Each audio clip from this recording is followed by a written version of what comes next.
Hello, audience. I want to thank you once again in a space of gratitude of joining us today at Elijah's Space.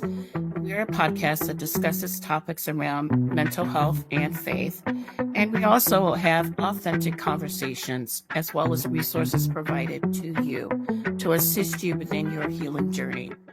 I believe that healing is not linear, it can be curvy, it can be mountainous, it can be bumpy.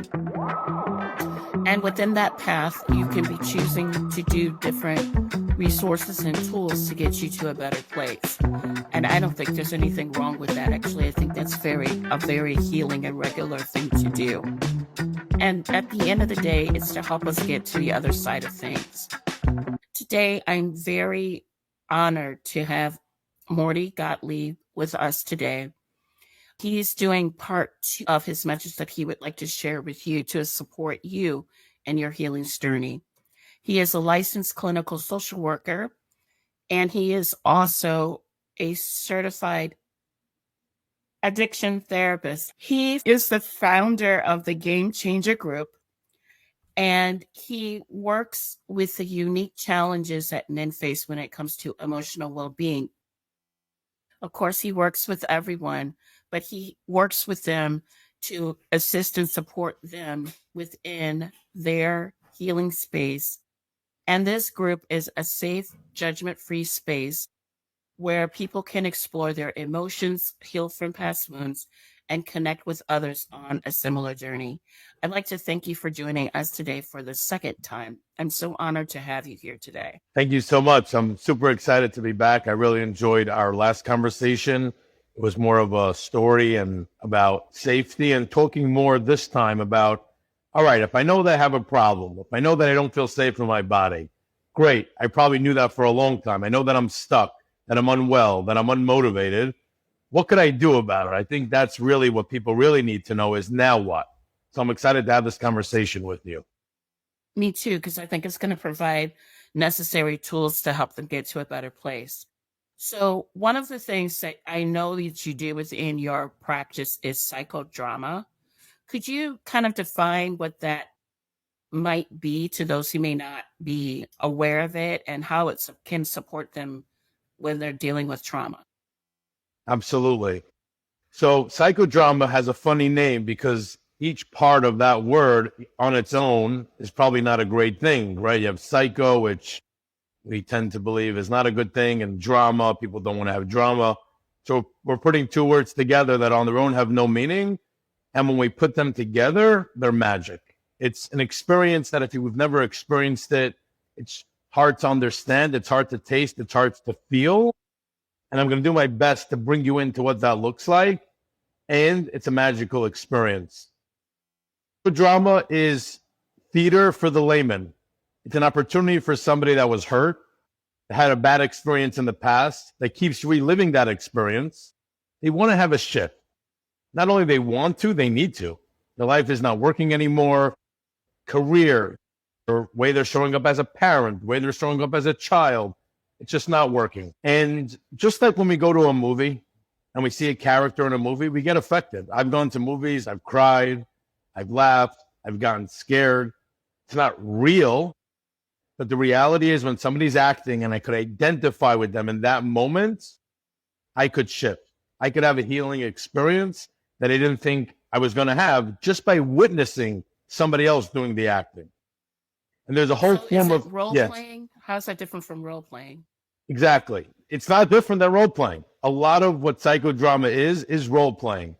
And there's actually another modality, which we're not going to talk about today, which is playback theater, which is, again, somebody sharing their story and watching an actor act their story for them. And there's something so healing about that, to be able to witness their story. Most of our stories happen to us, but we're not talking about that now. Psychodrama is role playing. But so people just see it as acting. But what people don't realize is psychodrama could only be done when there's safety, right? And it's mainly done in a group. So if I show up to a group and the facilitator would just say, okay, who wants to do work today? And I'm like, yeah, I want to do work on I got hurt as a child by a friend, and I'm still reliving that. I'm not going to want to do that. That's not safe to just come into people I don't know, even if I know them, and I just come in off the street. I'm not ready for that. My body's not grounded, and I'm not open to that.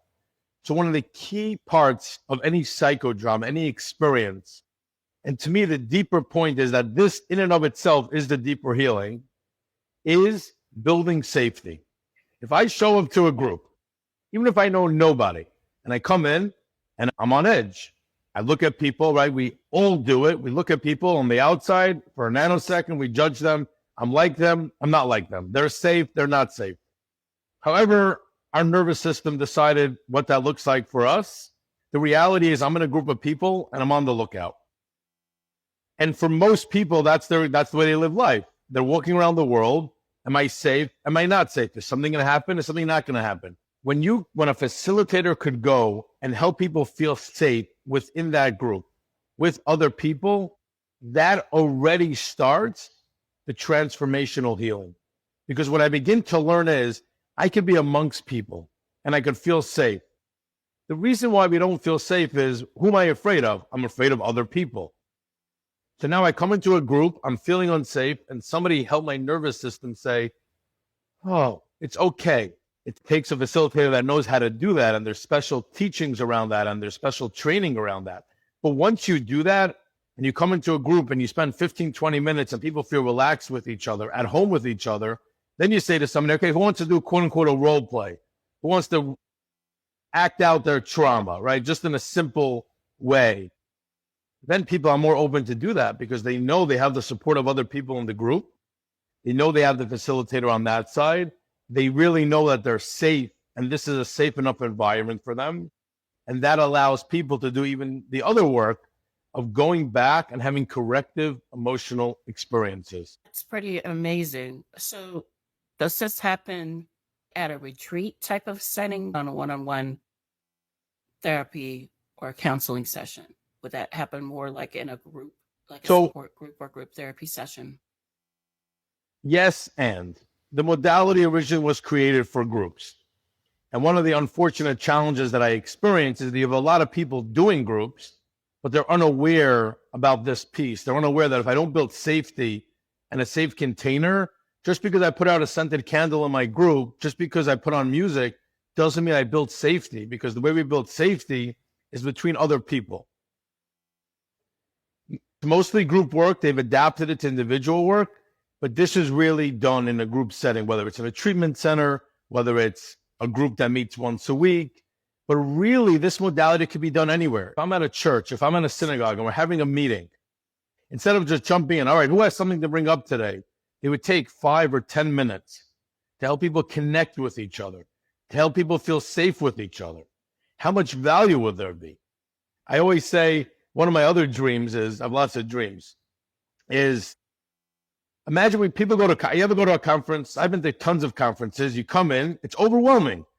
500 people, 1,000 people, 50, a lot. And you're just expected to be like, hello, my name is Morty. I'm from New York. And you're like, hi, but there's no safety in that. My dream is to go to a conference. They're just going to hire me for about 15 to 20 minutes. And I'm going to do one exercise with them, and it will shift the entire conference. And the exercise is going to be like this. Everyone get out of their seats. Everyone come to one side of the room. So everyone on one side of the room, 500 people, 1,000 people. And then I walk to the other side of the room and I say to them like this. If over this weekend, you're open to somebody coming over to you and saying hello, come to this side of the room. Presumably 100% of the people will come over. And then I'm going to tell everyone, look around. Everyone here has agreed, not by just saying it, by moving their body and showing you, I am open to connection this weekend. All of a sudden, anybody that I see, even if it's a doctor or somebody that I'm intimidated by, I'm like, this person gave me permission. And that would really shift the rest of the conference because I would feel safe. So this is a really underlying piece. It's not just in groups of like a therapy group, but any place a group of people are meeting, we need to start building safety, and people will then be able to function better. I'm going to pivot just a little bit in agreement with everything that you just said about, especially about safety. It's just kind of talk a little bit about the stigma that exists around trauma, especially with men. How do you approach breaking down that barrier and encourage men to engage with their healing process? Such an important question. Unfortunately, I don't have to break down any barriers because most of the time, by the time men get to me, they're broken. Reach the point of, Morty, I could have come 10 years ago. I could have come 15 years ago, but I didn't feel like I had permission. I was told just to be strong, just to do it, just be powerful, just man up, pull myself by my bootstraps, yada, et cetera, et cetera. Just so by the time they come to me, they're like, oh my gosh, this makes total sense. I'm totally open. So that's what I noticed with men. Yeah. I recall a time when there was a couple, and I remember within this conversation, this man lost his brother, his mother, and his sister within 6 months. It was 6 months.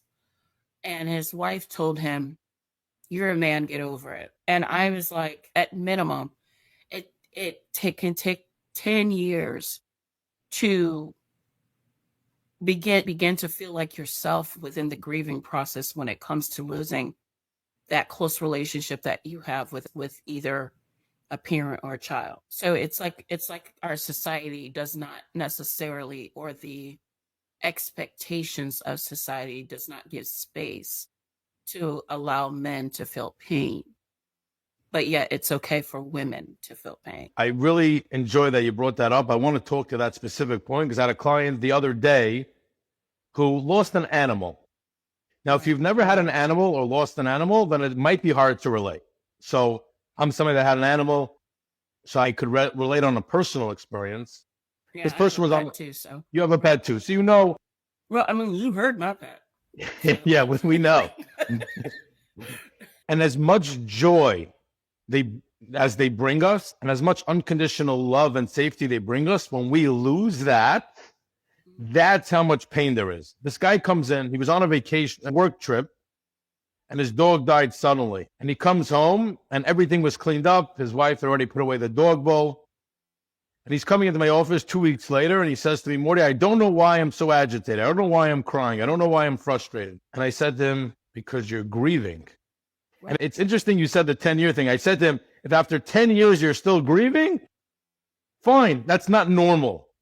But until then, there's nothing pathological. There's nothing wrong with you. The only thing that you think is wrong with you is that you're a man, and society said, oh, it's just a dog, just get over it.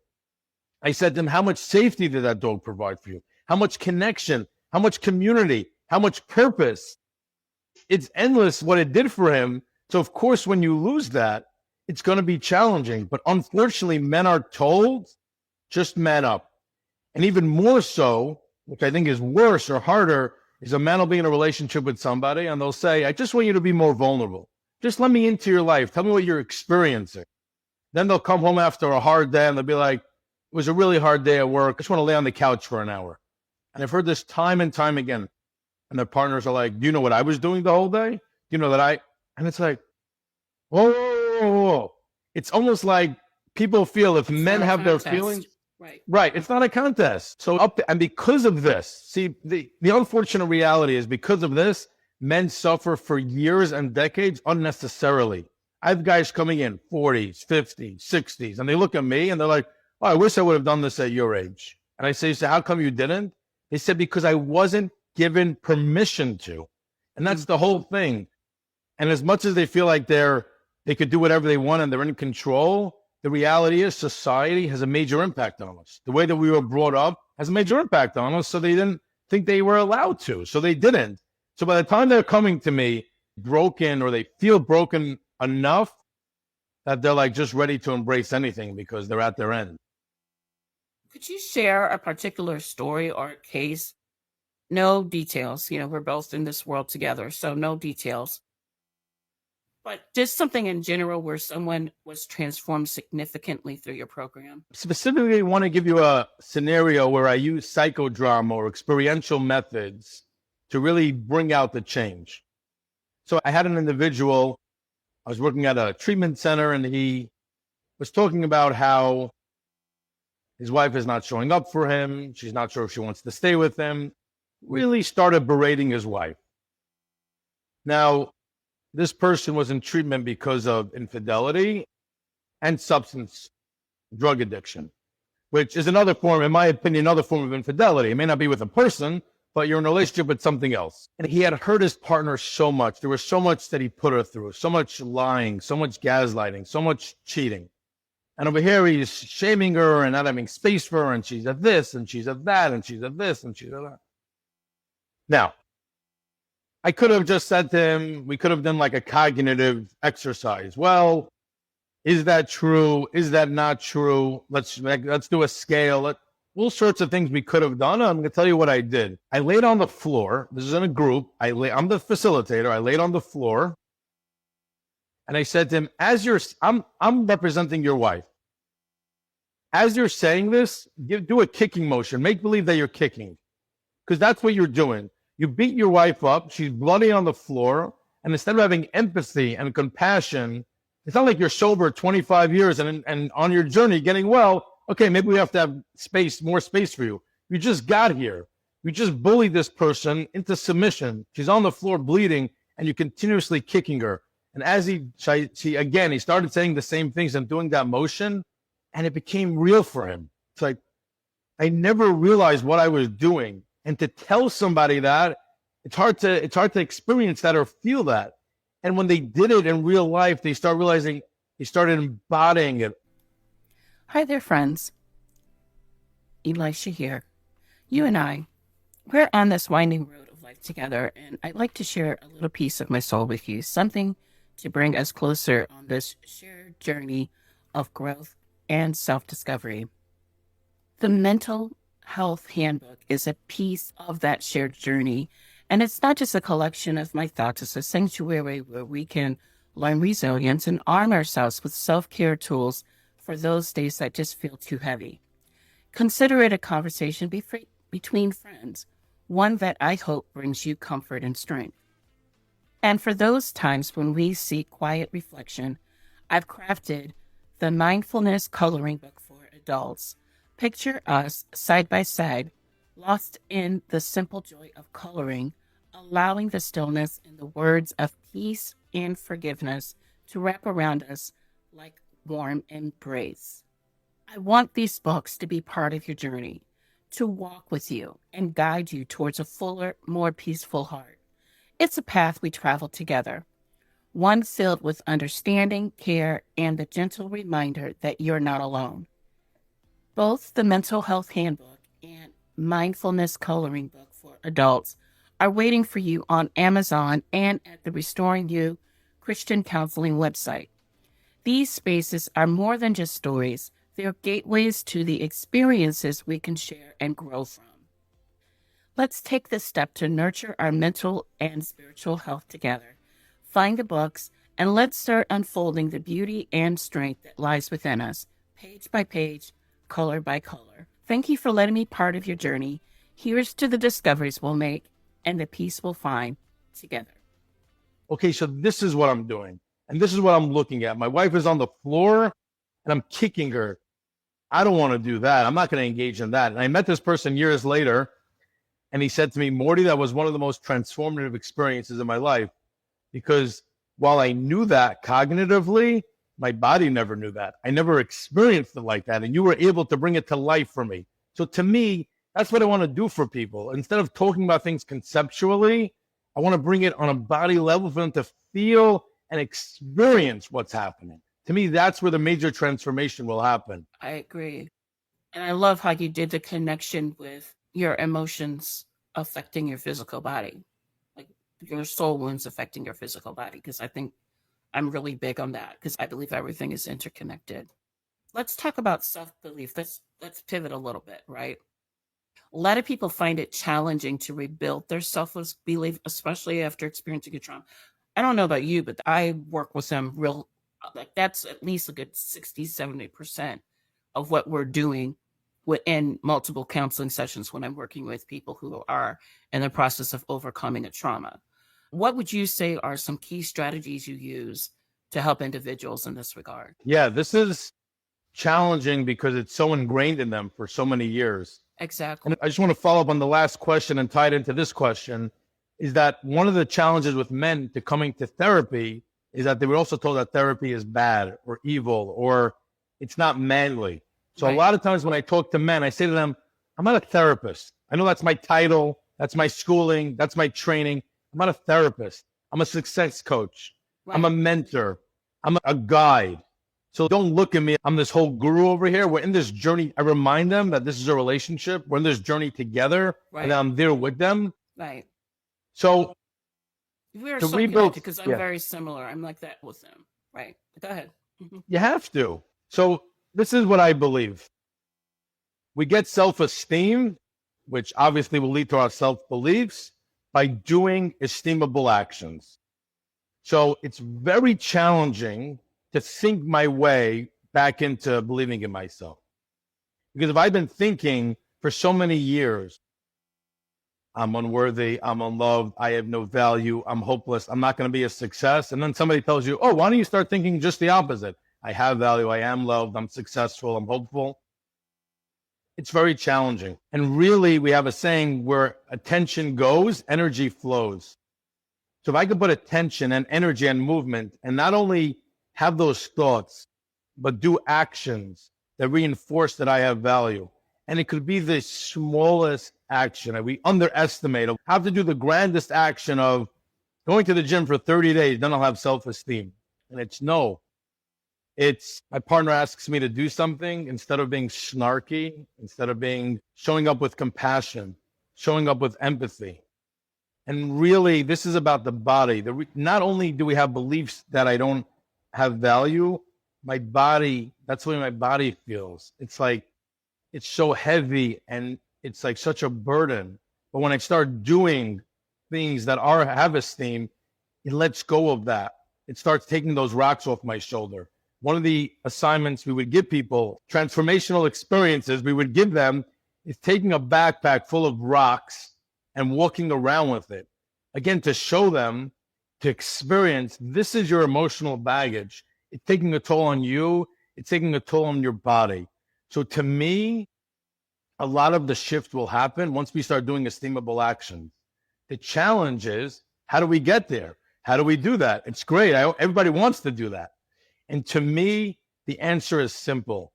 And it's really, how do we find somebody that's safe enough to support me? Somebody that it's safe enough I could take a risk with. And it may not be your partner, and it may not be your friends because maybe they weren't supportive of you.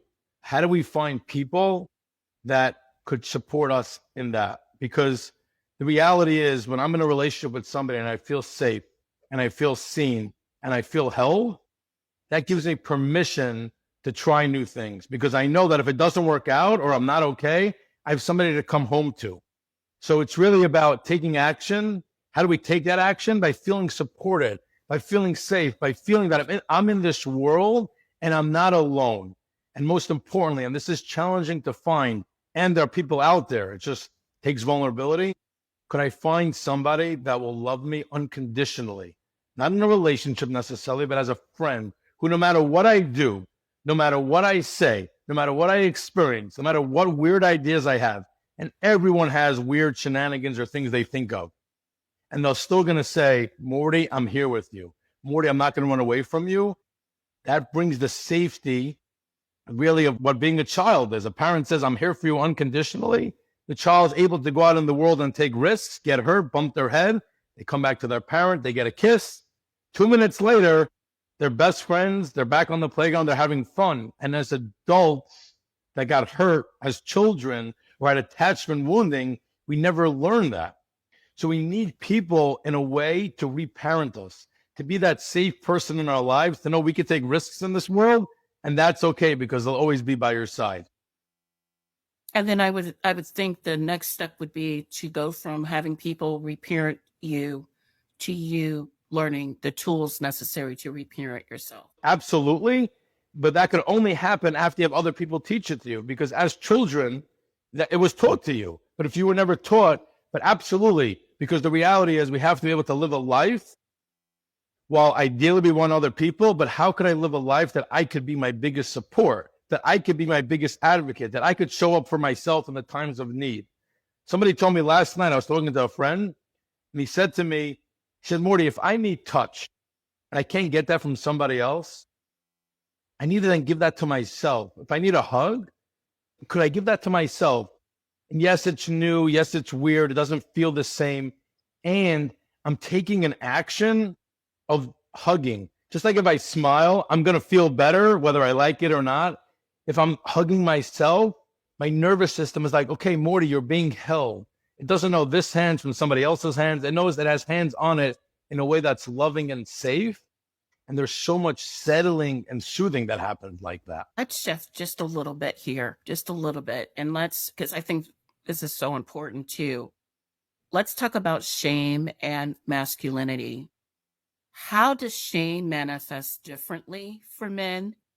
And what role does that play in their healing journey and their process? To me, shame is the number one offender. Shame is the main problem that men are experiencing. I can't stand it, but go ahead. Yeah, I agree. Because it's not just in my mind I feel shame. If I feel shame, my body shuts down. I have no purpose. I have no meaning.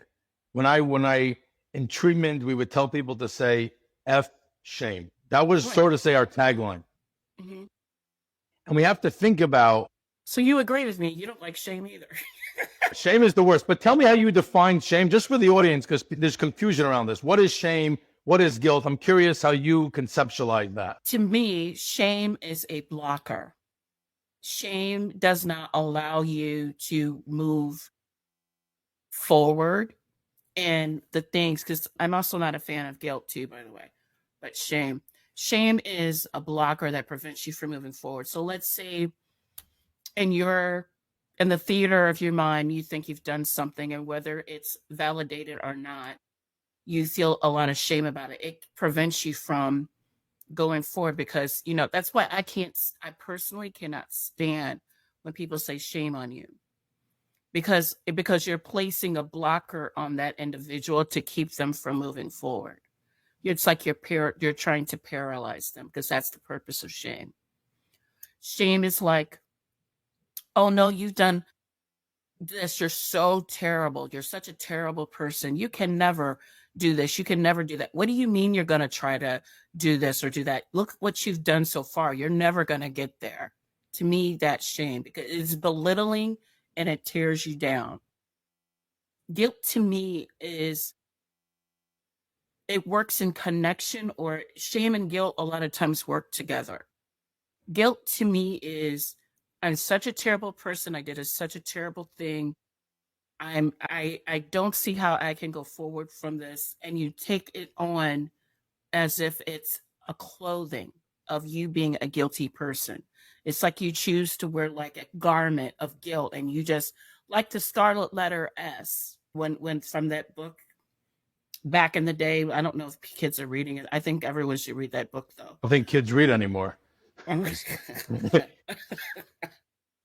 I'm sure there's a movie out there somewhere. So, exactly.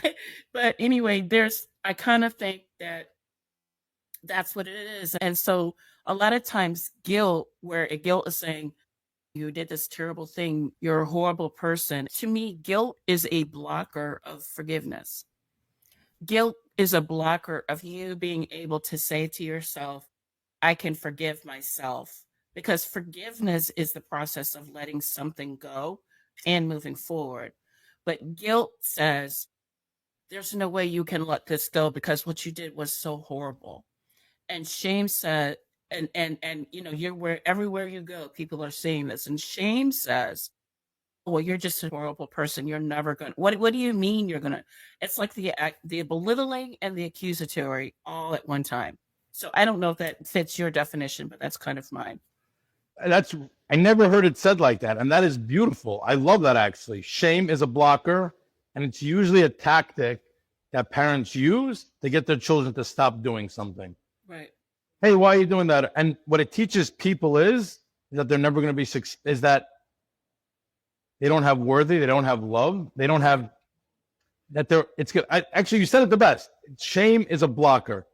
And when men experience shame, it stops them from being great employees, great business owners, great partners, great parents. Shame is this underlying thread that they then show up in ways that are less than ideal. They show up in ways that are with rage, with anger, with sarcasm. And I want to share a point. I'm going to see if I could bring it out clearly. It's clear in my mind, but which is, Well, I'll say this yes, too, just please. while you're still reframing it, okay? I'll also say too that shame can bring one of shame's attempts is to validate unhealthy or toxic behaviors. So, in other words, shame might be like, that's why I can't stand shame. That's because shame will be like, working with guilt will be like, yeah, you're wearing those ugly, horrible clothes of guilt. You're just a horrible person. You're just a bit. You're never going to. You're never going to. So you might as well keep doing what you've been doing, but anyway, because you're never going to. So go ahead. Right. So now this, I'm going to go out on a limb over here. It's going to sound provocative at first, and bear with me because I think there's something really unique about this, which is if I want to truly forgive somebody, right? And that's obviously the goal because we all know that when I don't forgive and I'm holding on, I'm really only hurting myself. Mm-hmm. The unfortunate reality is that we exchange shame for control. And let me explain to you what I mean. Shame for control. If something happened to me as a child, right? And I blame myself and I say to myself, if I only would have got better grades in school, if I only would have done better, if I only would have listened sooner, then my parent wouldn't have punished me, right? That's what kids tell themselves. If I only would do better, it's my fault. Instead of acknowledging that, hey, this is a parent. They have no reason, they have no permission to shame me. They have no permission to embarrass me. They have no permission to be sarcastic. They have no permission to rage at me. Yes, you could get angry. That's normal. You have no permission to hurt me with your words. So because children are afraid of holding their parents accountable, and so this is going to be the provocative word, blame them. And if they would blame them, then they would realize, okay, this is not my issue. This is not on me.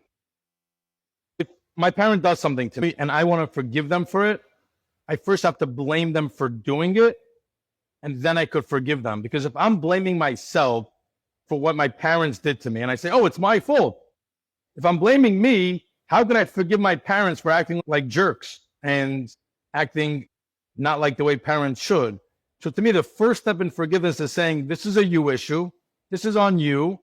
Of course, now I'm responsible to deal with the consequences. I can't sit my whole life and be a victim and say, well, my parents hurt me and therefore I'm X.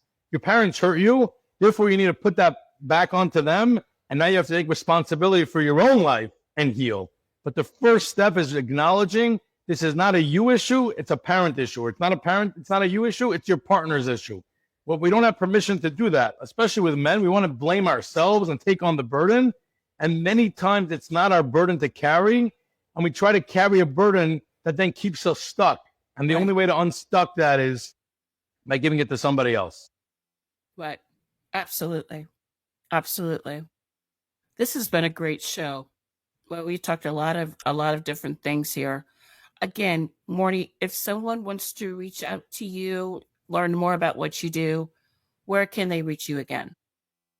The best way to reach me is on my website. I have a link over there. You could set a time to meet with me. It's for free. We could chat for 15 minutes. I'm happy to guide you, make suggestions, just schmooze and catch up and laugh. My website is licensed throughout all 50. I mean, are you limited with your license, or can anyone contact you? So it's a yes and. As a therapist, I'm practicing in, 5 states: New York, New Jersey, Colorado, Utah, and Arizona. Mm-hmm. And I'm doing coaching, which is, I don't want to go back to my past. Mm-hmm. I don't want to go to my history. In the here and now, how do I heal? So that's not traditional therapy. So that I see people all over the world. So reach out to me, thegamechangergroup.com. There's a link there, book now, find a time that works, get on, we'll chat. If I'm not the right person for you, I know a million people. I could direct you to a book, to a podcast, to a show, to a this. It's not about me. What we're really here for is to help people get well, whatever they need. It's not about me. It's totally about them. All right. Thank you so much. So audience, I hope that you pulled and we're able to get some information from what we were talking about, and we're able to add that to your healing journey. I'd like to thank you all for joining us today. You matter. So if you have any comments you'd like to share, if you want to share this episode with someone, because not only does it help the algorithm, it can also help someone else too. I just want to thank you for joining us, Morty, and you, audience, for joining us as well. Take care, and we'll see you at the next show.